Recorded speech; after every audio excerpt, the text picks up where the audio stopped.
Hello and welcome to Adventures in AI, where the InsightFlow team members share things that have caught our attention over the past week and talk about our own experiences in the world of AI. If you'd like to talk to us about any of the topics discussed in this episode, email us on aiai@insightflow.io. That's aiai@insightflow.io. Or you can follow us on @InsightFlow1 on X or InsightFlow-IO on LinkedIn. I'm Giles. I'm Rich. And I'm Graham. Normally on Adventures in AI, we're talking slightly theoretically and trying to predict how AI is going to help. So we thought it might be useful to run a series of very practical current use cases about how AI can help right now, today.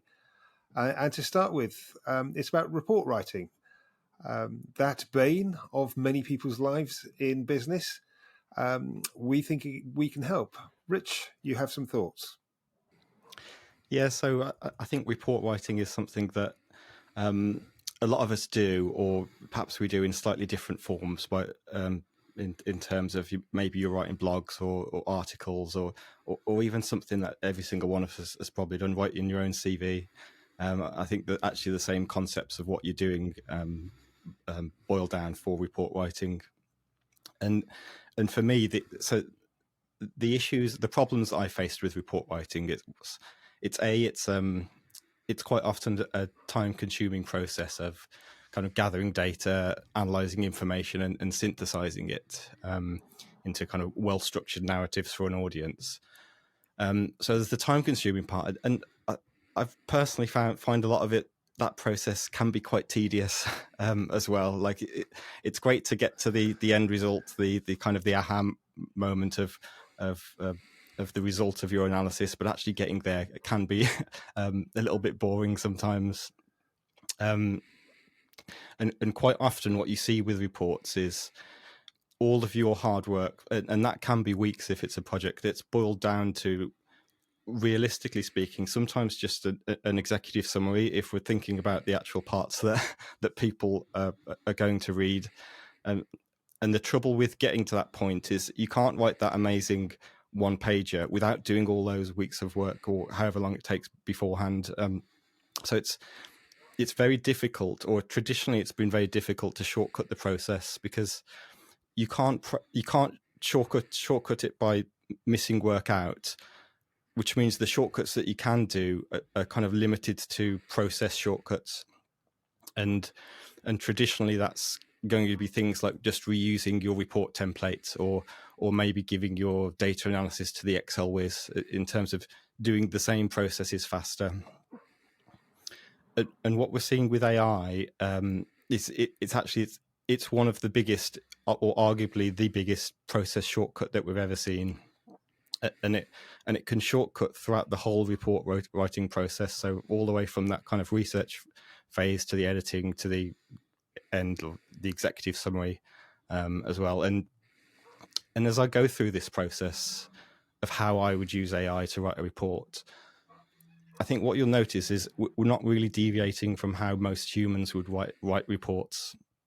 And interestingly, that's because AI benefits from the exact same structure and processes you would go through in your own mind to build up a report.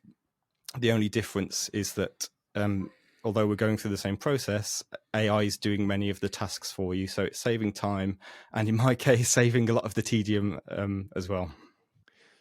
So just a quick question then, Rich. In terms of, so you talked about this process of getting to the one-pager. And so am I correct in understanding that what you're talking about is that gathering of knowledge and distilling of knowledge all ultimately leads to creating that sort of one-pager? So is that it's that gathering and distilling process that is the part that takes the time? And I'm curious then, which bit is the bit that you find most boring? So exactly, it's that distillation of knowledge, and that's not to say your report's only going to be one page, but I know from experience that the first page is what many people might be the only page that they actually read. I used to do lots of. I used to do loads of like board reports for various different organisations, and you knew that most of the time they only read the executive summary, and then they might, if they were finance, they'd flick to the finance page, or depending on what their discipline was, they'd go and say, okay, has a reasonable amount of work been done here? If it has, then I'll go with the executive summary, and if not, then I'll start to ask some difficult questions. So obviously you have to do the work in order to kind of to make sure it gets through. It's certainly in that sort of situation where it's a document for approval. But yeah, you're absolutely right. It's so you need the rest of the document, but the executive summary has to be a really good, powerful, punchy document. Yeah, exactly. And if you're of the mindset of like, oh, actually, it's only one page that's important, so I'm going to skip some of the work that maybe goes into that, we'll get caught out. Because exactly they'll ask the question on the bit of work that you didn't do to save time. And so your other question was, what do I find most tedious? And for me, it's the repetitive jobs and the reading when I'm not even sure if I'm going to find the thing I'm looking for.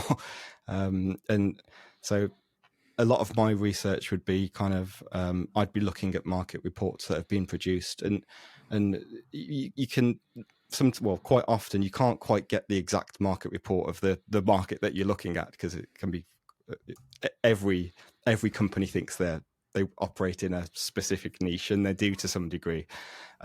So it's going through those reports and that work that's been done to pick out the pieces that's relevant to you, and sometimes that can be interesting depending on the market.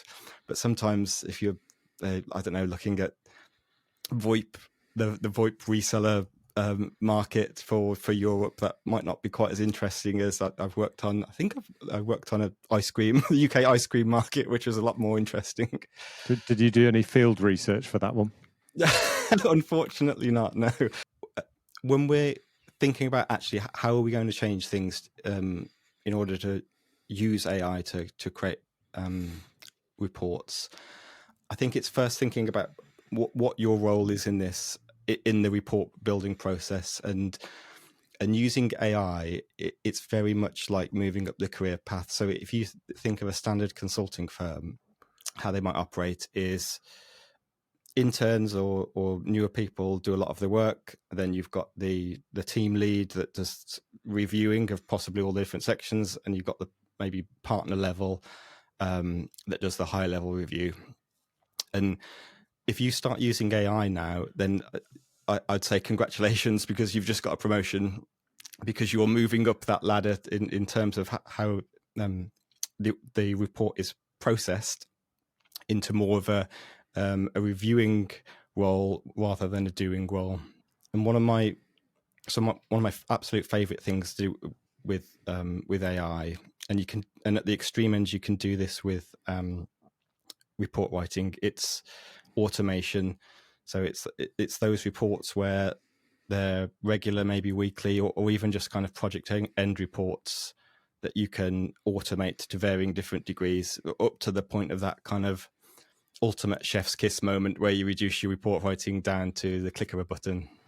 And I think that one's a really interesting one, because actually, if you think about the more routine end of report writing, so some of the stuff we've been talking about up to now is your pretty much bespoke, fully unique report, which is about things like, how do I make a decision about a particular thing, or how do I properly understand a market as it is at the moment.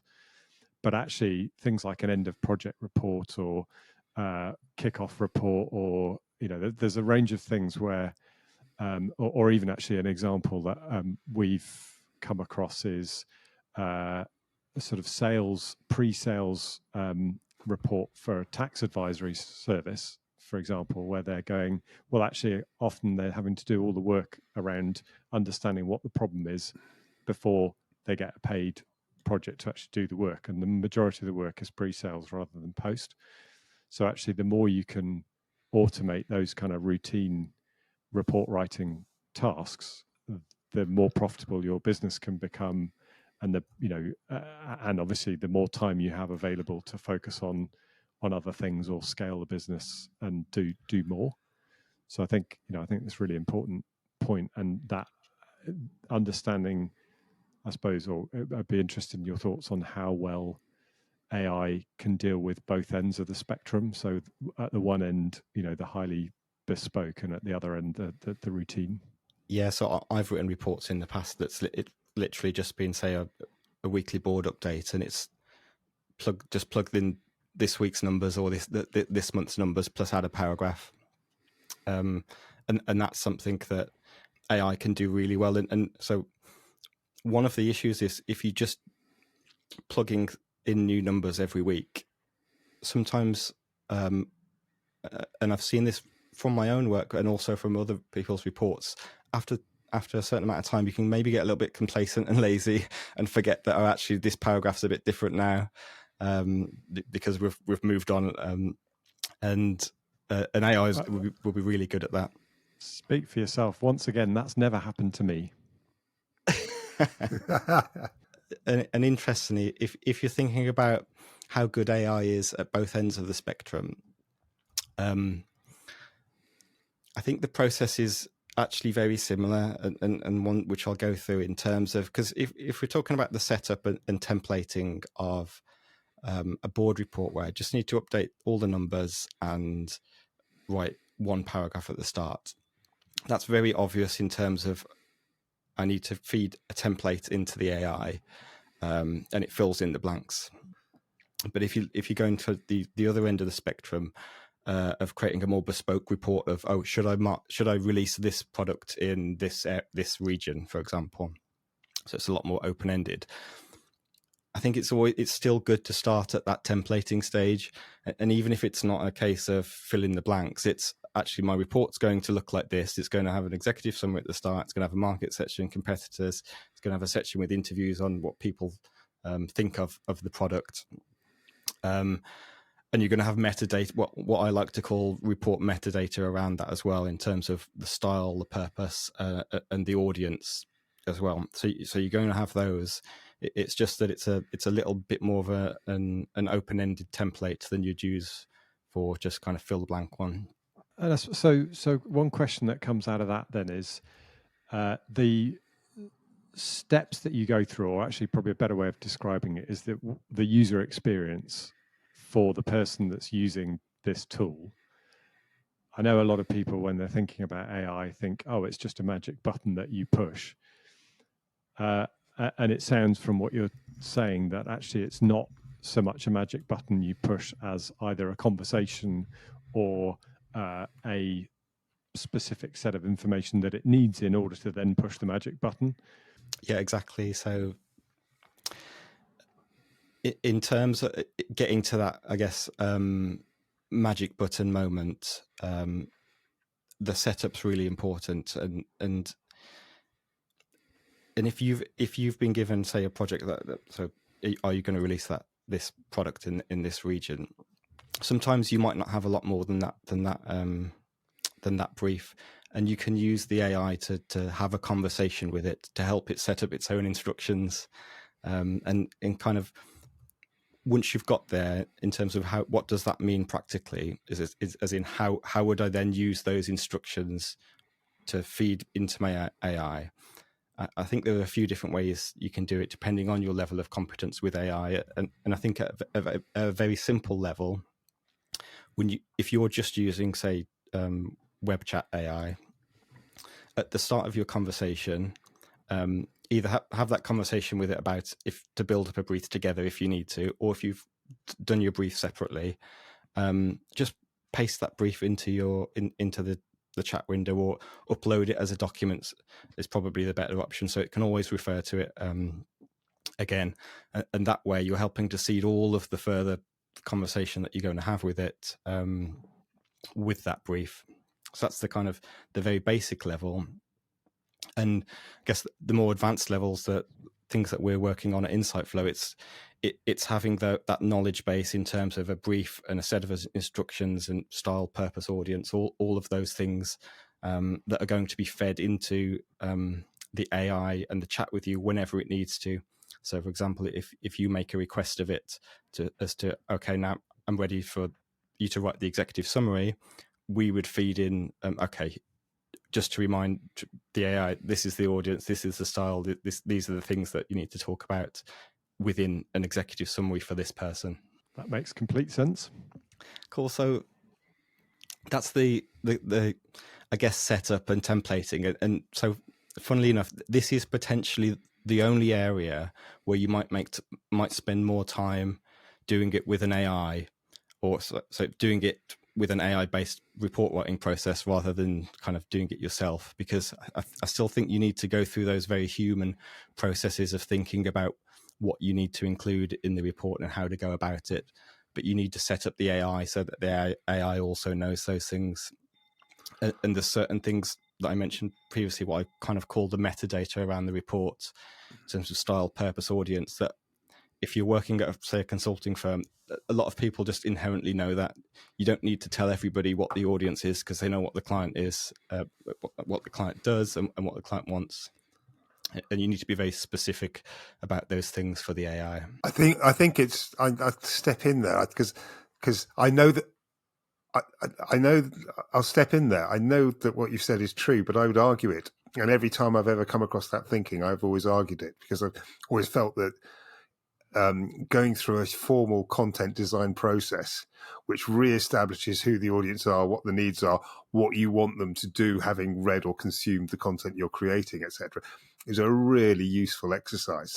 So what you're describing in terms of setting up the AI is actually good behavior, or should be good behavior, in any non-AI process. And I would always really strongly argue that people should always bring to mind the sort of content design thinking when they're writing anything, be it a short email or a 20,000 word report. So I think, Graham, there's an interesting point there. Most organizations take shortcuts in things like that. And, most of the time they get away with it, which is great. But I think what you're saying, and maybe this is an opportunity for the AI report writer, is you can actually start to be much more explicit about that stuff and have it kind of articulated clearly in a way that people can change it if they need to, but they know exactly what it is and what it looks like. So I think, for me, that feels like a really big opportunity to tailor things. That said, there is a potential challenge in the, and I call it constitutional way that a lot of the AI APIs are set up. So I know OpenAI in particular have done a lot of work sort of on the ethics of their AI. And part of that has resulted in almost a kind of straitjacketing of the way the AI would answer normally, which means that actually the level of control you have over how the AI responds is more limited than it should be. And one specific example being, if you try and get it to speak English as opposed to what the people over the pond speak, which I won't go into, don't know what it is, but then it actually quite often fails, and it will spell things in American English rather than British English. So I'm permanently insulted, obviously, but have to live with it. Yeah. So, firstly, I agree, Graham, that's a very important and useful process to go through it, and actually, kind of one of the reasons why I think that this stage isn't necessarily the one where you're going to save time with using it with AI, because it's so important to get right. And interestingly, so this point about a lot of what I've called metadata being kind of inherent or assumed knowledge with the people that you work with. Sometimes we assume falsely, and actually it's probably really useful to have those written down anyway, just to make sure that kind of, even just as a human team, everybody's on the same page. So it's also worth observing that it is actually possible to get the AI to generate those instructions in the first place. Yeah, exactly. And you could ask it for either, if you know all the things like style, purpose, audience, etc., or just you can ask it to ask you for them, or you can just ask it for what it would need to know in order to write better, or write the report for the purpose that you need it written for. So once you've set up kind of I guess this is the storyboarding section of the report, and you're ready to go into the next step. Like quite often that is going to be research, and so when you're writing a report, you're very rarely plucking information out of your head. So there's going to be source documents like market research or interviews, which Graham will go over in further detail later, or kind of even just other reports. And AI is absolutely amazing at helping you search for information. And so a lot of people are kind of moving away from Google now as a kind of a search engine, and using AI as your search engine. And I find it's really good for if you've got those kind of search terms that's actually just a question, and I would search for these kinds of things all the time when I was consulting. When you're searching for those things in Google's actually got a lot better at this in terms of building a semantic search around that in terms of what you're trying to say. But kind of even further back in time, you've got kind of, you would have to rely on people asking those exact same questions to be able to find out kind of how people have answered them. And Google's moved towards more of a semantic search for those terms, but AI is still the king in terms of semantic search, understanding and giving you the information that you're actually asking for. And it's not just limited in the information that it's been trained on as well, because it can use plugins like Google Search plugins. So it can actually go to Google Search itself, where it will not only do the search, but it'll figure out the best search terms to use in the first place to get the information that you need. So you can use it to improve, I guess, your knowledge base in terms of what you're going out to search for knowledge, because you're letting the AI do the hard bit for you. But also what you can do is, if you're having, say the ice cream market, for example, let's go back to that. When I first started that project, I knew absolutely nothing about the ice cream market. So if you're thinking about which intelligent questions or search results do I even need to ask in the first place, that actually takes time to even realize what to type into Google, if that makes sense. But what you can do is start to have conversations with the AI around the topic that you need. So if there's this, in my example, ice cream market, to then figure out, oh, okay, these are the things that I need to search for. So it's that kind of research ops and kind of pre-research phase that AI can help you with as well. For that one, what about data that isn't publicly accessible? For the AI to access that, it's kind of, I guess, two main ways.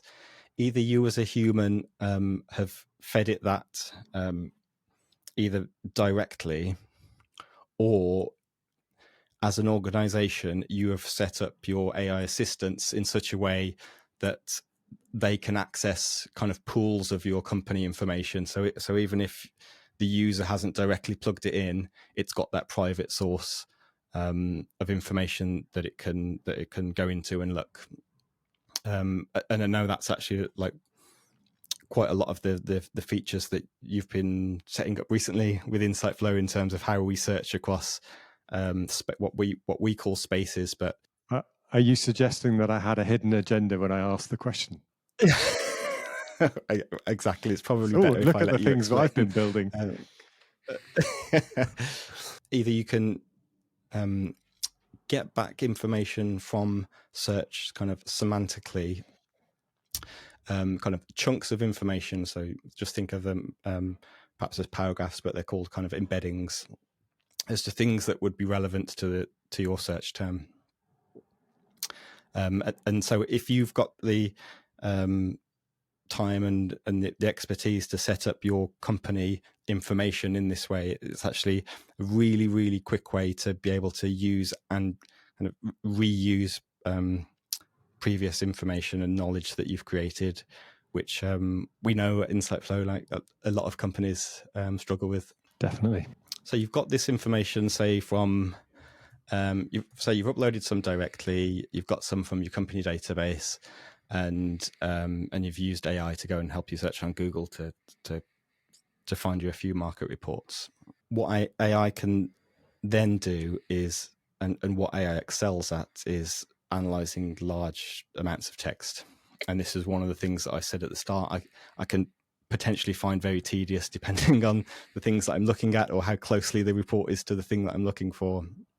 And so this is quite often the biggest time, or one of the biggest time savers in terms of creating a report. And in terms of specific use cases and how to use this, I think it's really important to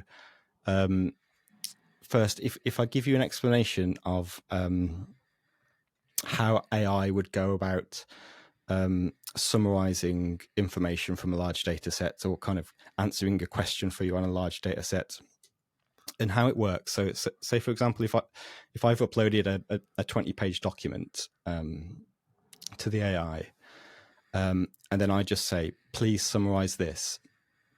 Now, this 20-page document, that's going to be too long for the whole document to be plugged into the AI to give you an answer.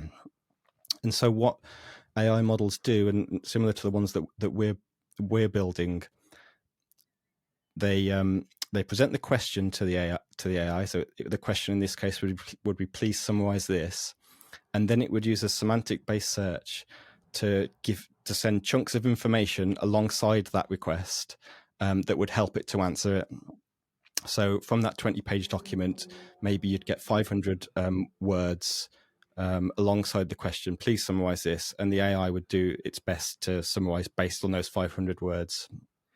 And what's important about that process is you're losing some of the information just due to the fact that you can't put it all in. Because we're using the phrase, please summarize this, to semantically find things that are close to it in the document, that's actually really hard because you're not giving it much information. You're only saying, please summarize this. So it's hard to figure out which chunks to give to the AI that's going to be useful for your specific use case.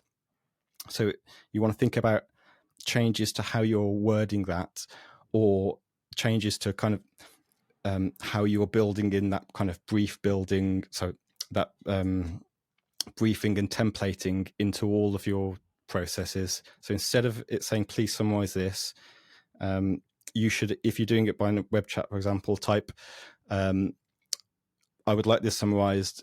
You might want to look at the executive summary in the report. From the brief, I'm looking at the UK market, their VoIP resellers, and I'm particularly interested in market growth. There's a lot more keywords that I've just said in that question that will help the AI pick out the parts from that 20-page report that will give you the kind of summary that you're looking for. And let's just be clear here, Rich, when we're talking about what you're putting it into and what have you, you're talking about the standard context windows of ChatGPT or Bard. Exactly. So at a very simple level, instead of asking the question, please summarize this, say, please summarize this, look in this section in particular, and this is the market I'm looking for, blah, blah, blah. So give it more information. So that's if you're using a chat window, for example. But if you've built a more sophisticated process, say on LangChain and the kind of things that we're working on, you'll want to intelligently know when you need to inject that kind of information into a user's question, so they could still say, please summarize this. That's the user's experience, but we're intelligently injecting it with, oh, these are the things they're looking for, and this is the audience of the report and who the user is, to take into consideration.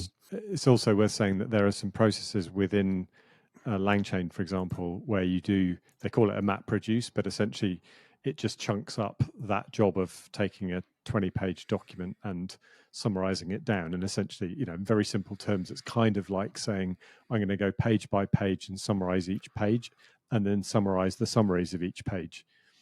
Now, that's still a fairly blunt instrument because it doesn't really understand, it doesn't group it by concept, it just groups it by size, effectively. So so there are some limitations with that kind of approach as well.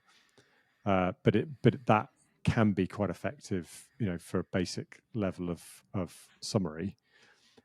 But I think, as with most of these things, it's kind of, the lazier you are in asking the question, the less good the response that you get, which is probably true of, if you have a junior member of staff and you're not clear on what you want, then you'll probably get something back that isn't particularly good. So the AI in that sense is no different. Analyzing text, that's the thing that I would have loved the most 5 to 10 years ago, for sure. So Rich, the other question on that one, because the traditional, and this is kind of going right back to school and university and how you used to analyze documents in the old way, which actually a lot of people still do, is, you take notes or you add comments or you highlight bits or you do all of these sorts of different things that allow you to go, okay, I think this thing here is important or that thing there is important. How does that translate into the AI world, if at all? And do we need it to? Firstly, an AI can do those jobs, and they do them better if you can be as clear as possible on the instructions that you give them. I see note taking. I see two main cases for note taking. There's that going through the research phase where I think AI is very good at, and I see the note taking and especially the kind of writing comments on work as more of a review stage. And you can certainly introduce a review stage, get an AI to do the review stage, but I think those, you're starting to move into territory that I think is better done by humans for those processes at the moment. Certainly, if in terms of if you want to make sure kind of you can be sure of the things that are being said in the report, there always needs to be a human phase in that. And the other interesting bit about getting humans to write the notes and make comments is there's a process that I go through at the moment with my partner, and it's to write blogs for clients, and these are quite often based on a podcast with a particular guest, and we've got a transcript of the podcast created by AI, and she kind of, as a human, goes in and highlights the bits that that she thinks are most relevant, most important, and then the AI uses that to kind of weight all of the work that it produces from them in terms of kind of, it makes those bits more important. So it's this harmony of, I guess, AI and humans working together, even at throughout the note taking and kind of writing phases as well. Yeah, I think it's I love the idea, which we've obviously looked at, of how do you get the AI to be the reviewer as well as the creator, or the so looking at its role as more than just, okay, you give me an answer.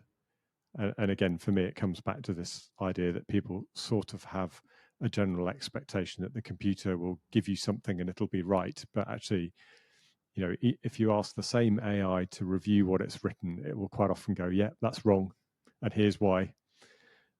Which seems, from a human perspective, it's like, you'd never do that as a human. You'd never go, yeah, I got it completely wrong, and here's why. Because it doesn't, from a social perspective, it doesn't work. But the AI doesn't care about, the social aspect of it. It's the old thing of ask an AI to give me 10 reasons why I should do something, and it will give you 10 reasons why you should do something. And ask it to give you 10 reasons why it shouldn't do something, and it will happily, in the next context window, give you 10 reasons why you shouldn't do it. Yeah, even if you've given it the 10 reasons why it should. And you can always get AI to change its mind, which I think people need to be aware of. If you get it to answer a question, and even if it said it correctly, you say, no, hang on, that's not right, is it? And they'll go, oh, sorry, I made a mistake. And then they'll tell you why it's not right. Yeah, I think, and tiny changes in prompts, for example, can make it give you a completely different answer. or depending on what level you've got the temperature set at. So for those that don't know, temperature being essentially how creative or sort of true to fact the AI is being. So the higher you set that, the more likely it is to give you a completely different answer to the same question. If you ask the same question 10 times, you'll get a different answer. So that's text analysis. I want to briefly touch on numerical analysis. Have either of you been brave enough to use AI in a spreadsheet? Yeah. Absolutely not. I have tried, and so I made the mistake of trying a Croatian language set of accounts and trying to get it to analyze those into English, which I think may have been a bit of a stretch.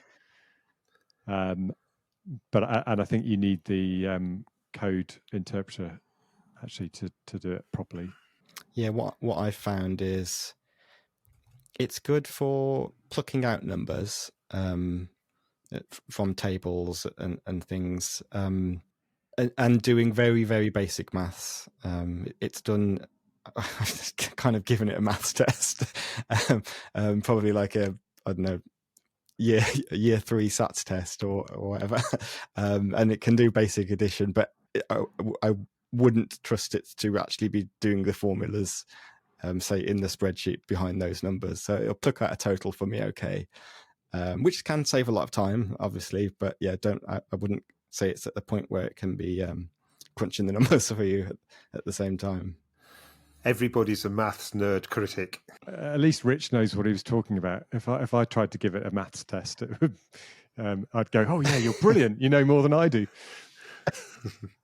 Anyway, but on a serious note, the strategy that tends to be used around data analysis is to get it to write the code or the query that it needs to do in order to do the sums that you're asking for. So that might be, write me a SQL query to pull the data from a database, or it might be write me Python code to take this data set and give me this information about it. So summarize this or identify patterns or whatever. And it's much better at doing that than it is at actually doing the analysis of the numbers within the language model itself. Yeah, and so interestingly, I guess along that thread is it gets better at maths when you ask it to break it down and you work through together step by step. And so I think it's that, like what you mentioned there, that process of asking it how to come up with the code and the processes first. I'm sure there's more than one maths teacher who's saying, yes, if you sit down and get them to break down what they're trying to do when they're talking about their pupils, would say exactly the same thing as you've just said. Yeah. So if you want good data out, you need to learn to be a good maths teacher. So that's I guess research and analysis phase of putting a report together, and typically kind of as a human working with AI, I think the next stage is kind of a level of summarization where you get closer and closer to the final report and closer and closer to that executive summary. So you might start off, if you've just got information on the market section, as to, okay, now I need a summary of that section, which an AI will be brilliant at doing for you if you just feed the market section in. Ditto for kind of competitors, kind of business analysis sections as well. And the best way to do it is the same as a human, concentrate on one section at a time, because an AI would work better if you just concentrated on one section at a time.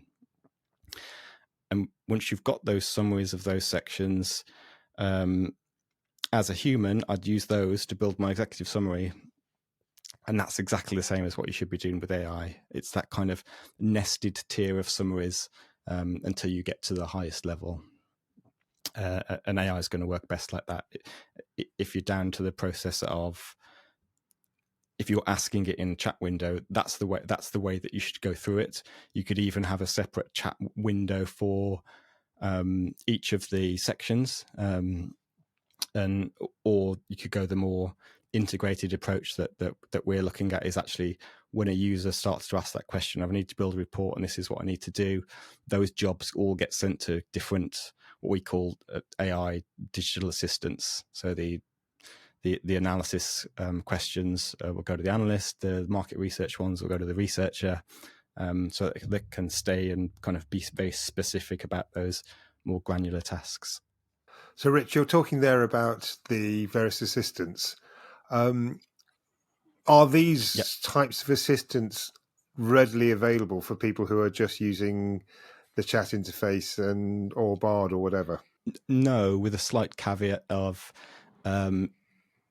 you can always start to build that assistant up yourself through. So at the moment, you've got the custom GPTs on ChatGPT, or even if you just seed that chat window with a certain document or instructions at the start as to kind of how to behave, like this is your personality, these are the kind of things that you need to be looking at, and these are the things that I need from you. So you can certainly start to do those steps of seeding those assistants as to the jobs that they do. But in terms of the tools that those assistants could use, I think you're a lot more limited currently if you're only using kind of the basic chat ones. You've got some plugins, like I mentioned before, about Google search, for example. But if you really want to start to get into like sophistication of talking to different platforms or your own internal library and your database, you're going to need to start to think about kind of LangChain solutions or no code solutions based on LangChain, like what things that we're setting up. So there's the summary process. I've said we've got to the executive summary of our report. That doesn't mean it's perfect at the moment. There's always that editing and review stage, and I use AI all the time now to just do simple things like make this shorter, kind of include a sentence covering X, Y, Z, and it's things that you can do yourself and individually might not necessarily take a lot of time, but there's a lot of them. And so if you're only saving like a minute for each request, if you've made 60 requests, you've saved yourself an hour. I like the sound of that. And we mentioned a little bit before about the getting AI to review it as well. So let's say you're really happy with the report that you've put out. You've gone through all the editing process, made the suggestions. Before you review it, or before you, again, like the final review, or before you send it on, I think a really good practice is to ask the AI to review it. And if you've gone through that process at the start of setting up your brief, your templates and audience, things like that, then you've got something for it to review it against already. So it's just as simple as uploading your report document and uploading your brief and saying, please review this. Does it cover everything that it needs to? What suggestions would you suggest? Is there anything that I've missed out? Something as simple as that. And you're going to get some really useful information from it. And the final section that I wanted to talk about in terms of report writing is, I mentioned at the start, with all written reports where kind of only the executive summary gets read, or they just go to the, like Giles mentioned, that if they're the CFO, they'll go to the finance section. So kind of with this in mind, that people are very often time poor when it comes to report reading, why don't you set your reports up instead so that instead of having to read it, the user can just ask questions of the report? And that's actually quite simple to do nowadays in terms of uploading a knowledge base. You can even do that on ChatGPT. So you'd upload your report to that, and yes, send the report to whoever needs to read it, but also send them a link to that Q&A session, so that saves their time if they've got a specific question where it's on page, I don't know, 56. They don't have to read all the way down there to get it. But it also saves your time as well, because what often happens is if that answer is on page 56, they just decide they can't find it, so they call you up to talk to you about it, which they won't have to do if the report can answer it itself. And actually, I think one thing that's interesting when you look at the different ways in which you might be able to interact with an AI. So if I can talk to the AI and it can talk back to me, then that Q&A could be exactly the same as, phoning up the analyst or whoever's written the report and asking them all the questions that you have. So I do think, that becomes potentially revolutionary. Also, just in terms of thinking about what's the format of a report, because actually, from what you've just said, the format of the report is more, this is a database. This is a database of useful information in the form of a narrative, and you can ask questions of it.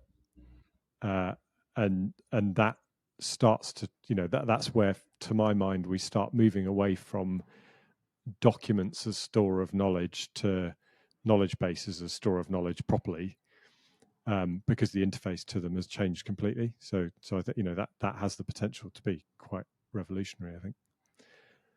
So one question I have then, Rich.